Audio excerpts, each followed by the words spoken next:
Our 50-year straw poll is a leading voice in America's libertarian movement. He's favored to win the Ames straw poll tomorrow, but will he connect with mainstream voters nationwide? Joining me now by phone in Ames, Iowa, presidential candidate Congressman Ron Paul, Republican from Texas. Congressman, welcome to the show. Thank you, Gerri. Good to be with you. I hear you guys are having a lot of fun out there, but what I'm wondering is if you have any reaction to this devastation last week when S&P cut our Treasury credit rating. Well, I think, it was so little so late. I think that our rating for our bonds should have been lowered a long time ago. I don't think our credit's all that good because we steadily default by depreciating our currency, which is the real nemesis as far as I'm concerned. But nations that get this much debt, they never pay it. But I never thought for a minute that they wouldn't send it out, and that's usually what bond ratings agencies worry about, whether you're going to send out the checks and pay off the notes. But I never thought for a minute we wouldn't do that, so they did pass it. But we didn't resolve the differences. I guess I was a little bit surprised that they went and did it, but I don't know why we should place so much emphasis on that because they did the wrong thing with Fannie Mae and Freddie Mac. They were real late on that. They didn't give us any warning. So you wonder, could our own bond market be worse than they're even rating us now? Maybe the rating actually should be even lower since they weren't very accurate the last time. Well, to your point, today the Wall Street Journal reporting that their ratings aren't even accurate, that they failed to call countries that are deep in debt and having major problems and then go bust. So, yeah. The shocking thing is we had this huge market sell-off, a crisis, a panic really in the stock market, and they don't even get it right to begin with. Yeah, and I think their agencies aren't that good at it. I think the market is much better. They discount things rather quickly.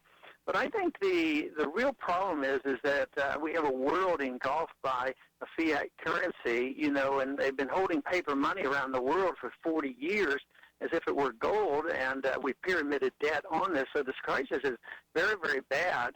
I think right. I think the world's waking up to this fact, and they don't know where to go. Are they going to buy euros or yen or whatever? But I think that's one of the reasons why they're buying gold. They don't know what to do, and we have so much liquidity in the system because that's all the Fed knows what to do, create liquidity. But eventually that depreciates the currency, and of course I think that's their real goal, to tell you the truth.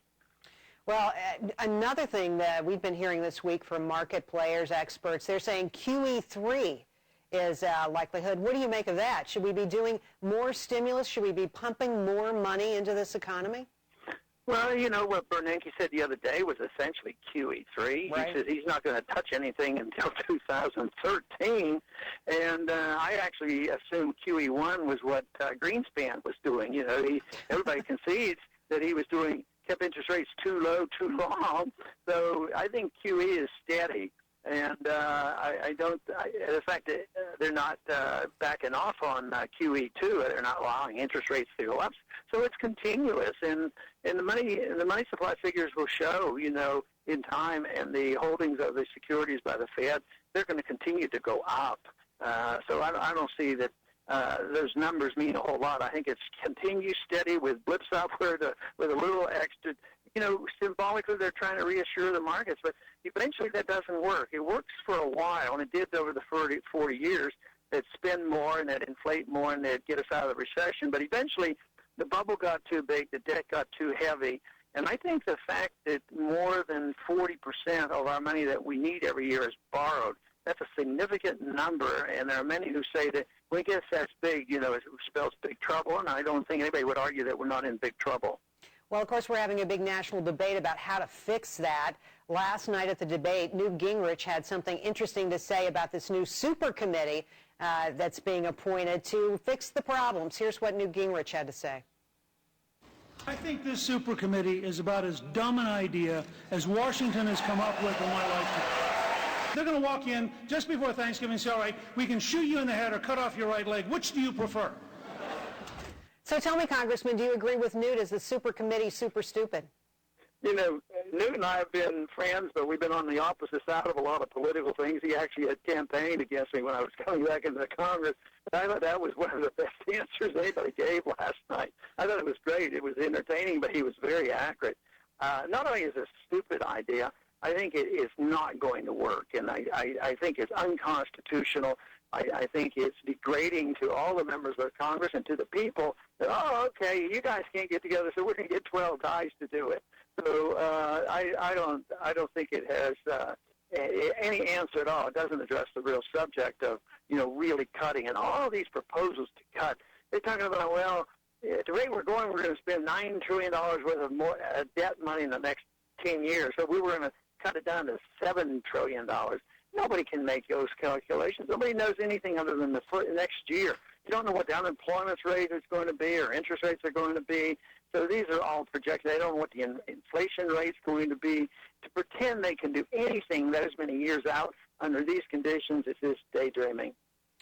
Well, I got to ask you a strictly political question here. You won the straw polls at CPAC in 2010, 2011. At the Republican Leadership Conference this past June, you forecasted to be in the top 3.